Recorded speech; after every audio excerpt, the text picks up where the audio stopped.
Glória a Deus. Obrigado, Samuel. Obrigado, viu? Amém. A Elisa foi me abraçar e falou: pastor, eu amo você. Acho que tem que desligar aqui, ó, que quebrou o botão. A paz, irmãos. Amém? Graças a Deus. Queria que vocês abrissem a palavra em Eclesiastes, capítulo de número 3. Quero deixar uma palavra para nós aqui hoje.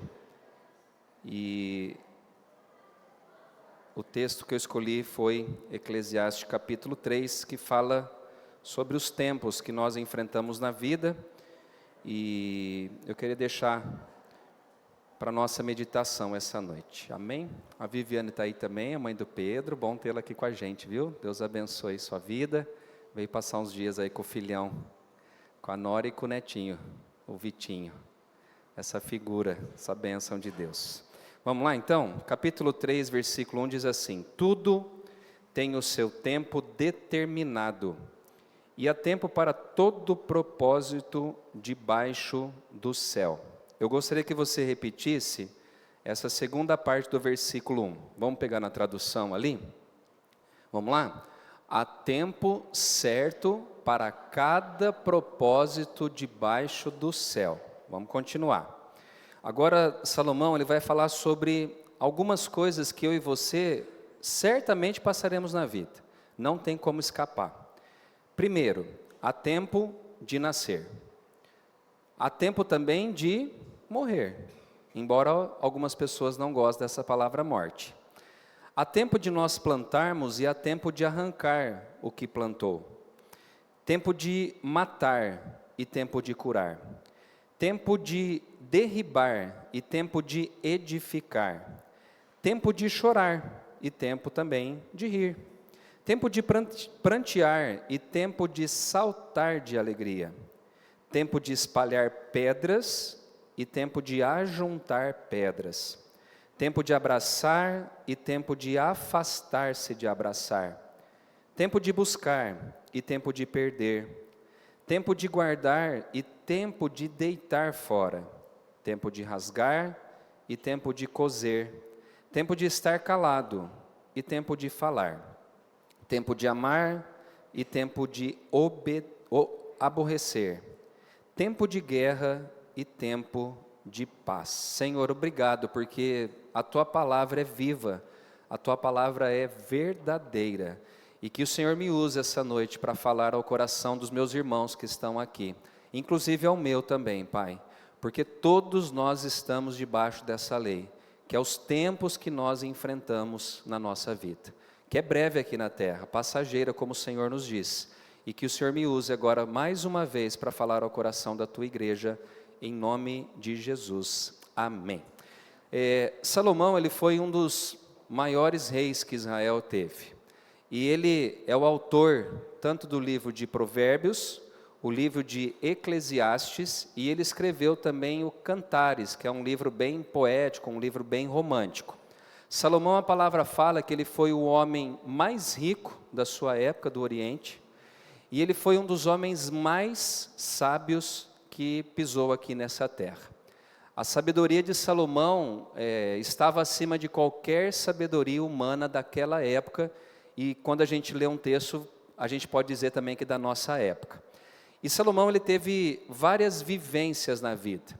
O livro de Eclesiastes é um dos livros mais questionador que Salomão escreveu.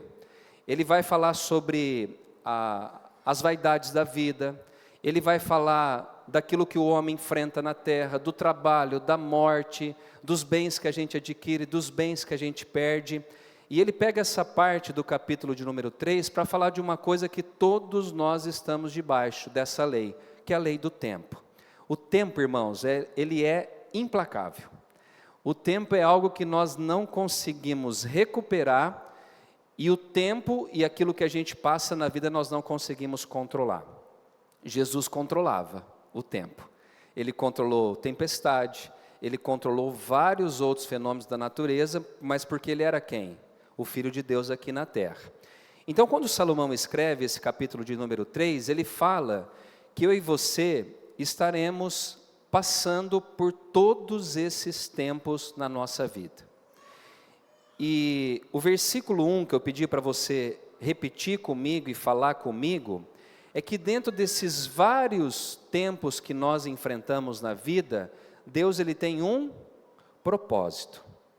Agora, é fácil a gente entender os propósitos de Deus? Eu vi a Amanda hoje, depois de 20 dias que ela saiu de um culto, e no outro dia ela já foi internada, e quase perdeu a vida, a gente pode falar isso. Porque ela enfrentou um tempo de uma enfermidade que poderia ter levado a vida dela. Mas Deus não quis ainda, né? Porque tem um propósito na sua vida. Mas eu lembro que, num devocional que você fez, lá para o louvor, ela falou do entendimento do propósito, ou daquilo que Deus queria falar ao coração dela, naquilo que ela enfrentou. Então, qual que é o segredo da vida? Qual que é o segredo da vida? Entender o que a gente está passando. E entender e extrair os propósitos que Deus tem através de cada tempo que nós enfrentamos. A gente aprende com o riso, o que vocês acham? Muito pouco. A gente aprende muito pouco quando a gente está rindo. Agora, quando você está passando por tristeza, ou por um choro, ou por um momento difícil na vida, você aprende lições? O que você aprendeu com tudo isso? O que você aprende quando bate um carro? O que você aprende quando perde alguém que você ama? O que você aprende quando você fica desempregado? O que você aprende quando as coisas vão de mal a pior na sua vida? Várias lições. O próprio Salomão fala que é melhor estar numa casa onde tem pranto do que numa casa que tem alegria, ou está tendo festa. Porque onde tem pranto, as pessoas estão entendendo que a vida é breve, passageira, e que todos nós passaremos pela morte um dia.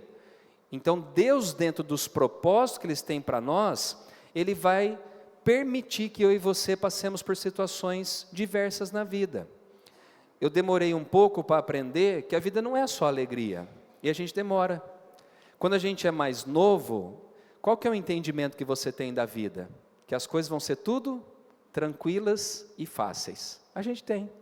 É o sonho do jovem de 15, 16, 17, 18, até que as primeiras pancadas começam a atingir a nossa cabeça. E aí você vê que a vida não é tão fácil assim. Então o segredo para nós, através desse ensinamento de Salomão, é entender e tentar se adaptar ou enfrentar esses diversos tempos que nós passamos na nossa vida. Salomão ele dá alguns exemplos aqui. Ele fala que há um tempo de nós nascermos e um tempo também que chegará a nossa morte. Eu, quando era mais novo, eu achava assim, não, Deus não vai permitir que eu morra porque eu tenho medo da morte. É pensamento tolo, porque Deus ama cada um de nós, mas é a lei, ou seja, a consequência de uma distorção da lei, de uma desobediência da lei, que foi o pecado de Adão, trouxe o que para o homem? A morte. Nós gostamos de nascimentos, A igreja tem quantos bebês hoje? 5, 6 bebês, e é uma bênção, não é? Está nascendo pessoas, mas e quando chega a morte? Ela vai chegar. Nós, já há 11 anos que eu estou aqui, a gente já perdeu pessoas que a gente amava muito. E quando eu falo de perder, é de perder mesmo, de nunca mais ver, de morte. Pessoas que sentavam aqui nos nossos bancos e num domingo estava aqui, no outro já não estava mais porque morreram. E você tem que entender isso. Você tem que entender que você é passageiro aqui na terra. Você não é eterno aqui na terra. Há um lugar preparado para nós, para aqueles que servem a Deus. E não é aqui. Não é aqui. É na eternidade com o Senhor. Salomão também ele fala de uma lei, que é a lei de plantar e a lei de arrancar o que nós plantamos. Eu vou tentar falar sobre duas coisas dentro disso. Primeiro é de plantar mesmo, plantar uma semente. Esses dias eu estava conversando com o Marquinho, ele falou que a peroba rosa demora de 60 a 80 anos, né Marquinho? Para você cortar ela e fazer mesa, cadeira, aparador e assim por diante. Levou um tempo. A pessoa que plantou provavelmente não vai usufruir da madeira que essa árvore vai dar. Então nós temos que entender essa coisa. Eu planto uma coisa na natureza e eu vou colher aquilo que eu plantei. E na vida nossa, é igual? Também. A Bíblia fala que aqueles que plantam pela carne colherão pela carne também as consequências. E aquele que planta pelo Espírito colherão consequências também do que plantou pelo Espírito. Efésios fala, Paulo, falando na igreja de Éfeso, ele diz assim, que tudo que o homem plantar, ele vai colher. Tudo que ele semear, a vida vai de uma forma devolver para ele. A pergunta é, que tipo de semente você tem lançado no solo? Que tipo de semente você tem lançado na vida das pessoas? Porque uma hora a colheita vai chegar. Tiago fala que nós temos que ter a paciência do lavrador. Ele planta, ele faz a parte dele, mas quem que vai fazer a semente crescer? É só Deus. Então, a geração nossa, a nossa geração, tá? Eu faço parte, você também. Nós muitas vezes queremos colher aquilo que nós não plantamos. E esse é o maior erro que nós temos. Quantos podem falar sem vergonha, tá? No sentido da palavra sem a vergonha. Quantos desejam ficar ricos? Ninguém, gente. Eu desejo. Não tem pecado, pode ficar tranquilo. Você não pode jogar na Mega Sena, mas você pode ficar rico. Tá. Segunda pergunta que eu faço: o que você está fazendo para ter riqueza financeira? Porque tem gente que não faz nada e está igual aquele filme, à espera de um milagre. Ah, quero ganhar na Mega Sena, mas eu não vou jogar. Eu quero passar num concurso público, mas eu não vou estudar. Não tem isso. Irmãos, pensa uma coisa, não tem sorte e azar. Tem aquilo que a gente planta e aquilo que a gente colhe. Ah, pastor, mas e quando eu estou indo para o trabalho e o pneu fura? Não é azar. É porque nós vivemos debaixo da natureza. Que tem um prego, tem um cascalho que às vezes vai cortar a sua roda. Está tudo bem. Agora, você quer colher coisas grandes? Planta também coisas grandes. Ah, eu tenho 50 alqueires de terra lá no Mato Grosso. Aí você planta em um alqueire e quer colher igual 50 alqueires? Não tem jeito. Então todos nós estamos debaixo dessa lei. Irmãos, uma coisa importante: nada cresce da noite para o dia. Nada cresce da noite para o dia. As crianças que nós estamos vendo que nasceram aqui, elas estão crescendo dia a dia. Mas você não pega uma criança hoje que tem 50 centímetros e amanhã ela já vai estar com 1,5 metro. Porque leva o quê? Tempo. E é isso que a nossa geração às vezes não está preparada. Nós queremos o sucesso, nós queremos os lugares altos, mas nós não estamos dispostos a aguardar a colher daquilo que a gente semeou, daquilo que a gente plantou, tá? Vamos lá, depois tem várias coisas aqui importantes. Ele fala do tempo de matar, tempo de curar, ele fala de tempo de derrubar e tempo de edificar. Depois ele fala de uma coisa importante aqui no versículo 4, que ele fala que há tempo de nós chorarmos e há tempo também de nós rirmos. E no mesmo versículo ele fala que vai ter um tempo de nós prantearmos e vai ter um tempo de saltar de alegria. Por que Salomão está falando isso? A nossa geração, ela é contaminada com coisas que trazem prazeres momentâneos. Todos nós somos contaminados por isso. A gente às vezes fica tanto no celular, por quê? Porque aquilo lá, automaticamente ele gera dopamina no nosso cérebro, que é o hormônio da alegria e do prazer. E a gente só fica ali, 1 hora, 2 horas, 3 horas, com o dedinho assim, e vai rodando e vai subindo. Porque a gente quer dar risada, a gente quer prazer. Só que a vida não é só dar risada e prazer. A vida tem os momentos difíceis. E aí que entra a grande questão para nós aqui dentro desse texto. Que quando vem os momentos difíceis, a maioria de nós não estamos preparados para passar pelos momentos difíceis que a vida traz. Nós só queremos a parte alegre, a parte boa. Nós só queremos a parte que é de dar o riso. Ontem eu fui comprar um pão perto ali da minha casa, na padaria, e está tendo uma quermesse justo na rua ali, pertinho de onde eu moro, e trava tudo, o trânsito fica um caos. E aí eu falei assim, o ditado, falei alto, para chocar mesmo as pessoas, para irritar os outros. Perto do Nani, o Nani estava comigo.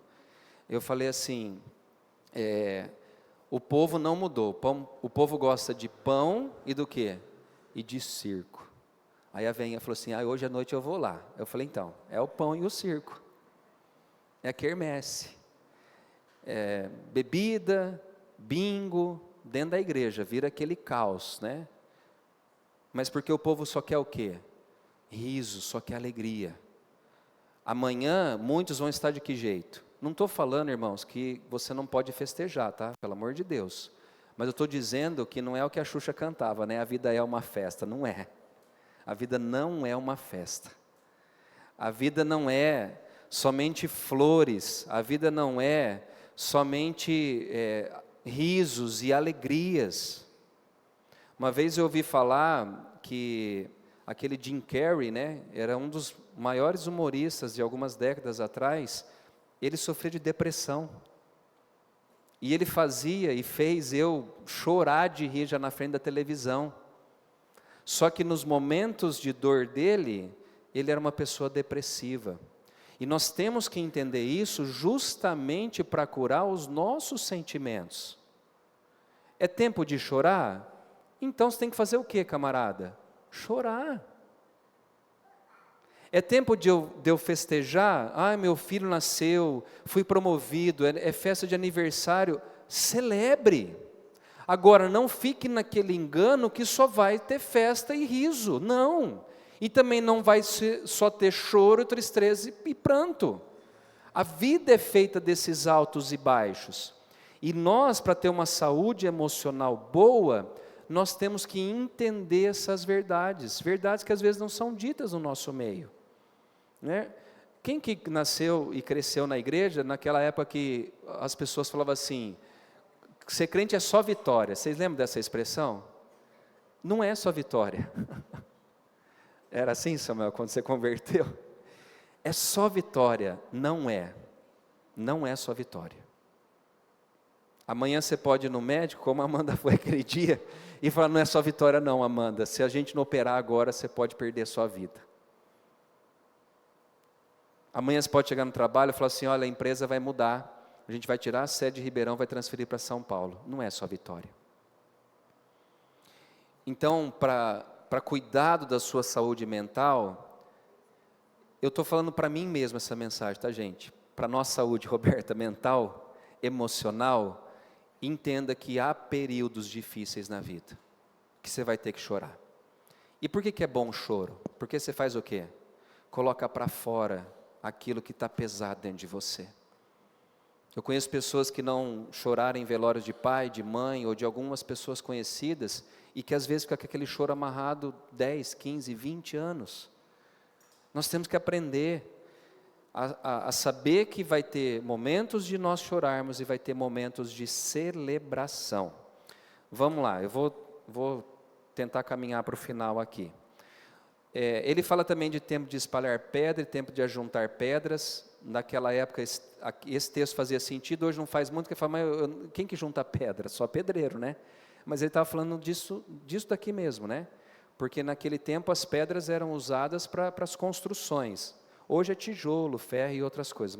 O Adriano não está aqui para falar disso. Vamos lá. Depois ele fala que há um tempo de nós abraçarmos e há um tempo de nós nos afastarmos de abraçar. Há tempos, irmãos, que a gente vai estar mais junto, vai estar abraçando mais, vai estar mais próximo. E há tempos que a gente vai estar um pouquinho mais distante. E isso é saudável. Isso não é ruim. Minha mãe sempre dizia, depois de adulto que eu fui aprender a entender melhor o que ela falava assim, não fica indo sempre na casa das pessoas, né? No sentido assim, você tem um amigo, não vai todo dia na casa do seu amigo, não vai toda hora lá. Por quê? Porque às vezes pode dar desentendimento, porque não tem só tempo de abraçar, tem tempo de fazer o quê? Afasta um pouquinho, você vive a sua vida, eu vivo a minha, depois a gente se encontra num churrasco, a gente dá risada, afasta de novo, e vai de novo, e é assim. Quando a gente namora, não dá vontade de ficar abraçado o dia inteiro, depois casa não quer abraçar mais, raiva que dá, né? Quando você está namorando, você quer ter sexo, quer ter um monte de coisa, né, pastor? E depois, quando você casa, aí fica, mas tem que abraçar e tem que afastar. Uma outra coisa importante na nossa vida que a gente tem que aprender: há tempo de nós buscarmos e há tempo de nós perdermos. Você não vai ganhar sempre, irmãos, em todos os sentidos, você não vai ganhar sempre. Tem pessoas que não sabem perder, às vezes nem no futebol, e eu sou um deles. Às vezes, né, a gente quer brigar até o fim, né? Você fica nervoso, você quer dar o sangue e o time não vai, mas você vai perder. Mas também vai ter tempo que você vai ganhar.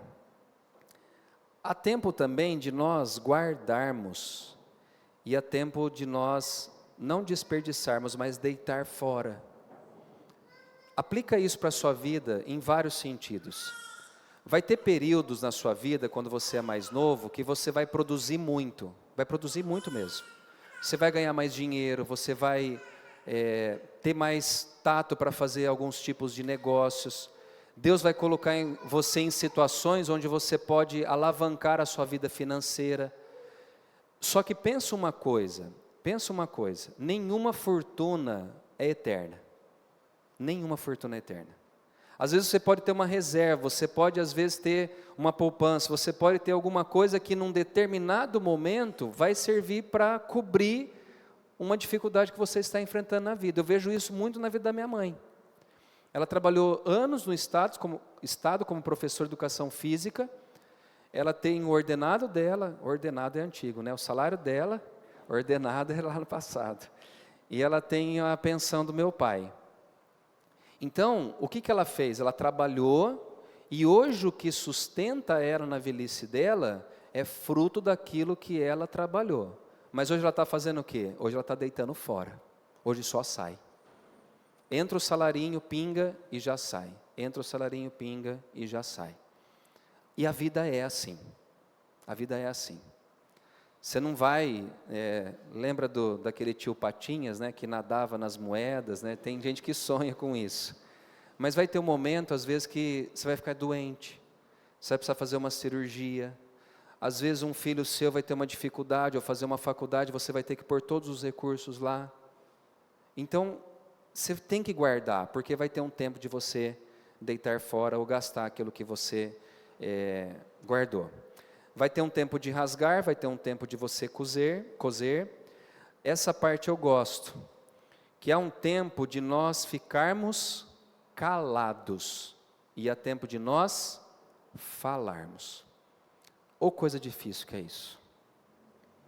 Para quem gosta de falar muito, é difícil o quê? Ficar calado. E quem gosta de ficar calado, é difícil o quê? De falar. Mas a gente tem que aprender. Qual é o nosso maior exemplo?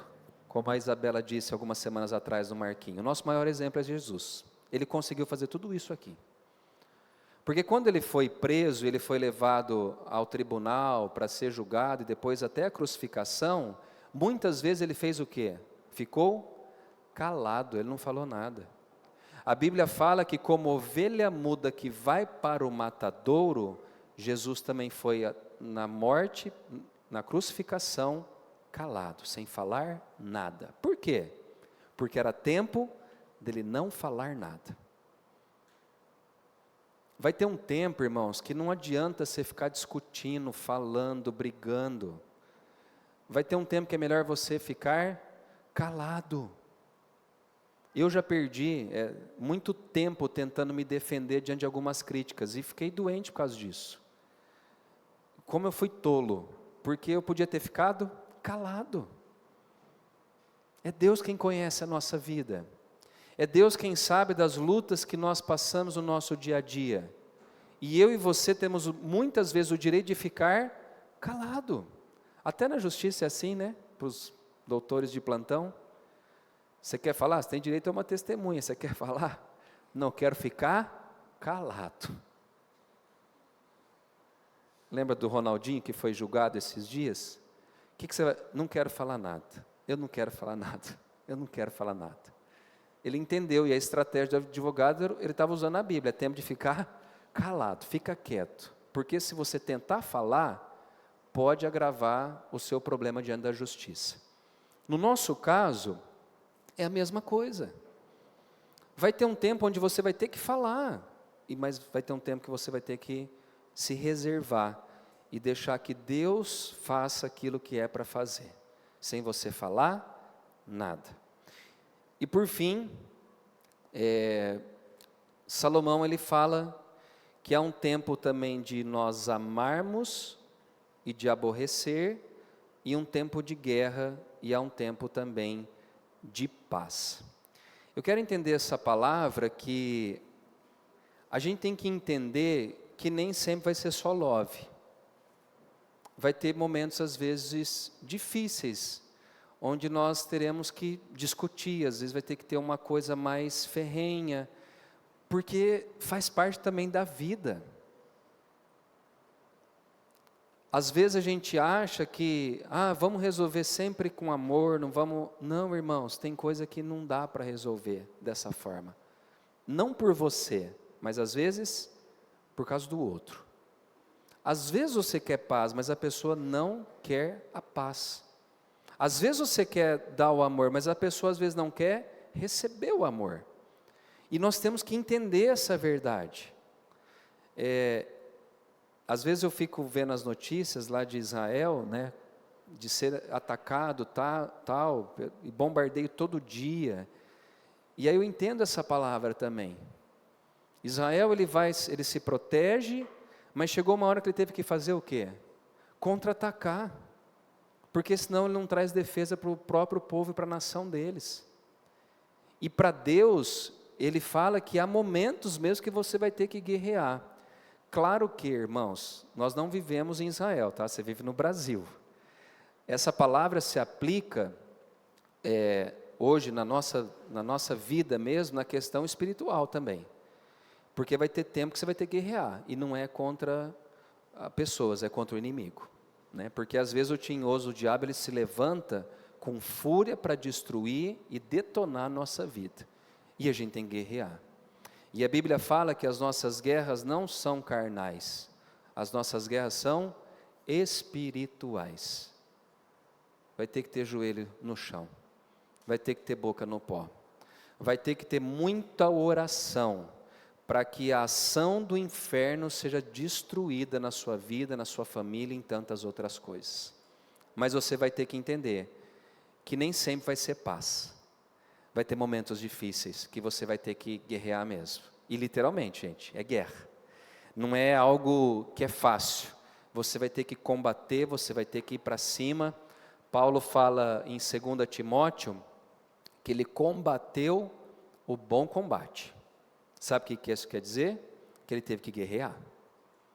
Paulo teve que enfrentar várias situações difíceis dentro da igreja, como pastor, como missionário, guerras dentro dele também, porque ele fala que o bem que ele queria fazer ele não fazia, mas o mal aflorava na vida dele. Então ele teve que fazer o quê? Combater, ele teve que lutar. Então que eu e você possamos entender e olhar para a vida, não segundo a ótica dos filmes de Hollywood. Não olhe com essa ótica. A gente tem uma péssima expressão no Brasil que é: no fim vai dar tudo certo. Para com isso. Vai dar certo se nós colocarmos a nossa vida diante de Deus, se nós buscarmos a Deus, se nós buscarmos o entendimento que Ele tem para cada um de nós. Aí no final, nós teremos a coroa da vida. Paulo, a maioria de vocês sabem, Paulo ele foi morto decapitado. Paulo não teve a honraria que muitos homens maus tiveram aqui na terra. Honraria nenhuma. Pelo contrário. Quando ele escreve a segunda carta para Timóteo, ele fala: todos me abandonaram, todos. Gente, quantas pessoas Paulo pastoreou? Eu não sou nada, Samuel, ninguém perto de Paulo. E não teve uma pessoa que foi em favor dele para defender ele do julgamento. Mas Paulo entendeu que a vida era um combate. E ele falou: eu combati o bom combate. Eu completei a carreira que estava proposta para mim. E eu fiz o mais importante, eu guardei a fé dentro do meu coração. Então, quando a vida ou quando os tempos mudarem, entenda que é Deus permitindo que os ventos soprem de acordo com a vontade dEle para mudar situações na minha vida e na sua vida, em diversas áreas, em diversas mesmo.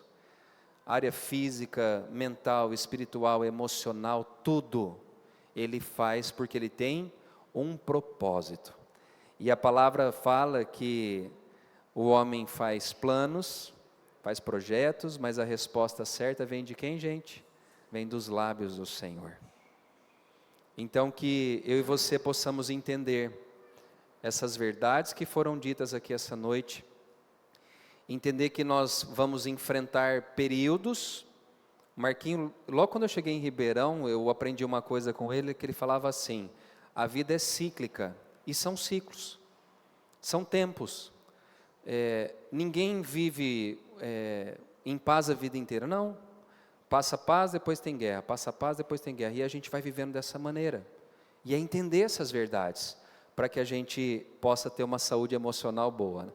A minha psicóloga Cássia, ela fala assim, aceita que dói menos.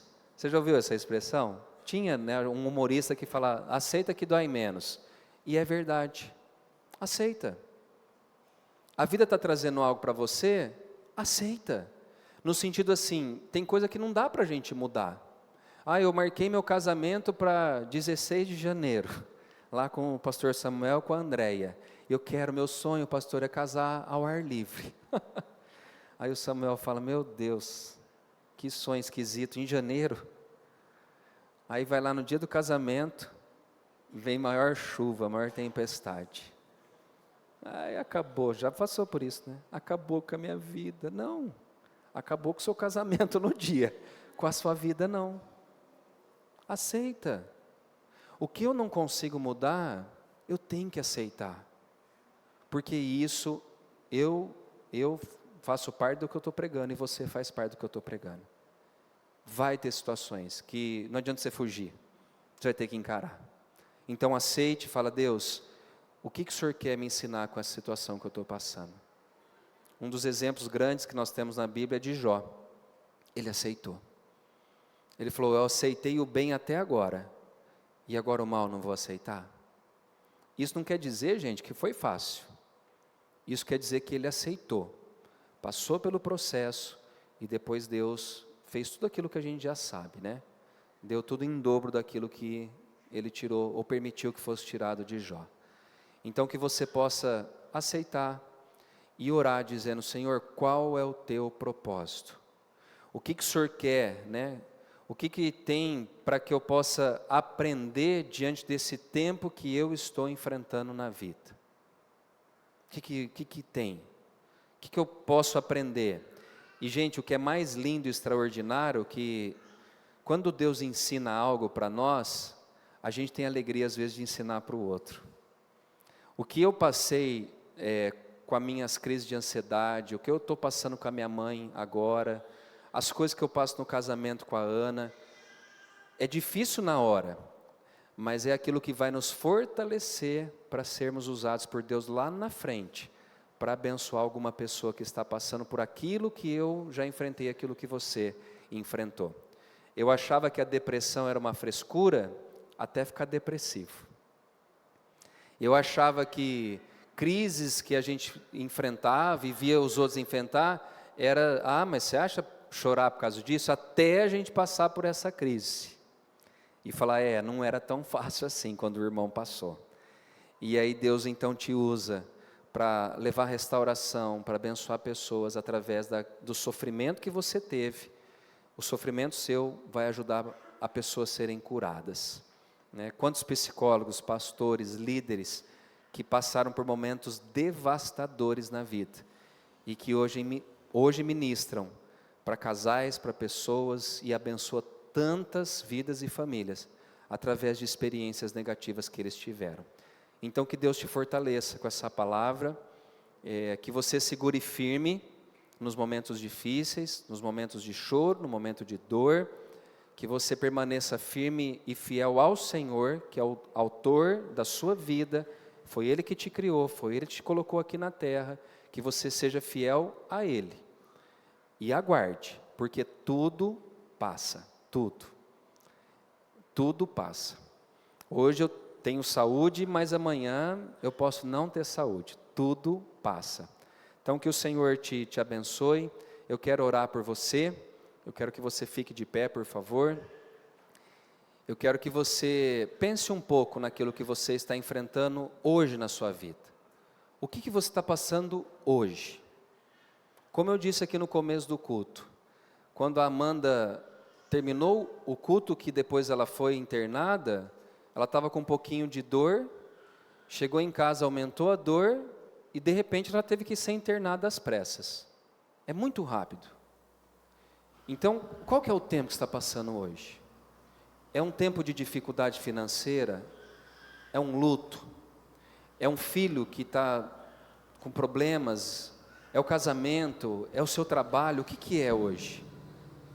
Pastor, está difícil, eu plantei e as coisas parecem que não vão. O que é hoje que aflige o seu coração?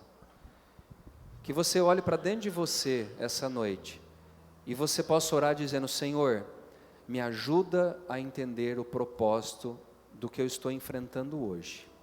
Às vezes, irmãos, não vai vir um entendimento hoje, mas lá na frente você vai falar: puxa vida, ainda bem que eu não desisti, ainda bem que eu não parei, ainda bem que eu passei chorando, mas eu passei e hoje eu estou aqui alegre, me alegrando com a vitória que Deus me deu. Feche os seus olhos, curva a sua cabeça um pouquinho. O louvor vai cantar essa canção e depois eu estarei orando por vocês aqui.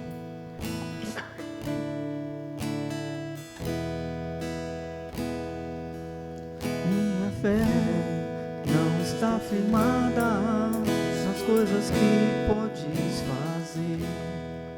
Eu aprendi a te adorar pelo que és.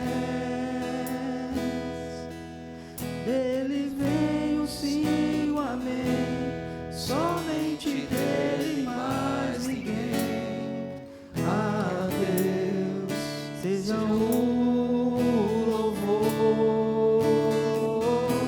Se Deus fizer, Ele é Deus. Se não fizer, Ele é Deus. Se a porta abrir, Ele é Deus. Mas se fechar, continua sendo Deus. Se a doença vier, Ele é Deus. Se curado eu for, Ele é Deus. Se tudo der certo, Ele é Deus. Mas se não der, continua sendo Deus.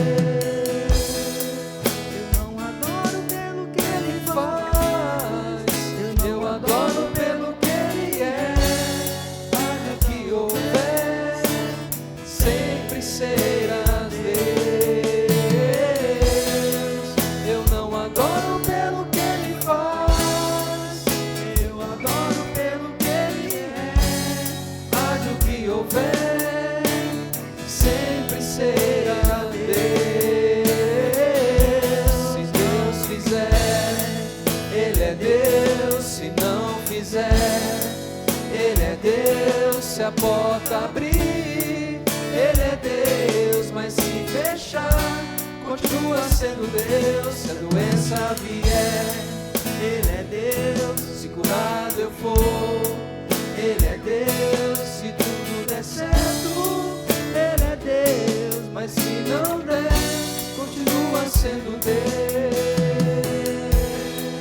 Deus é Deus. Amém. Senhor, nós colocamos a nossa vida em Tuas mãos essa noite e nós entregamos tudo o que nós estamos enfrentando, Pai. Tem pessoas aqui que vivem em momentos diferentes na vida. Enquanto uns estão chorando, outros estão celebrando. Enquanto uns estão plantando sementes, outros já estão colhendo aquilo que plantou. Enquanto uns estão abraçando, outros estão afastando de abraçar-se. Enquanto uns estão falando, tem pessoas que estão enfrentando o momento de ficar calado, Pai. Pessoas que estão com saúde, outros que estão passando por doenças. Senhor, tem misericórdia de cada um de nós. Que o Senhor nos ajude a entendermos que tudo faz parte de um propósito maior, e não é um propósito que nós temos de vida, mas é aquilo que o Senhor tem preparado, desejado e projetado para cada um de nós, Pai. A Tua palavra diz que o Senhor é que tem os sonhos, os planejamentos melhores do que os nossos. Os Teus pensamentos são maiores daquilo que nós podemos pensar ou imaginar.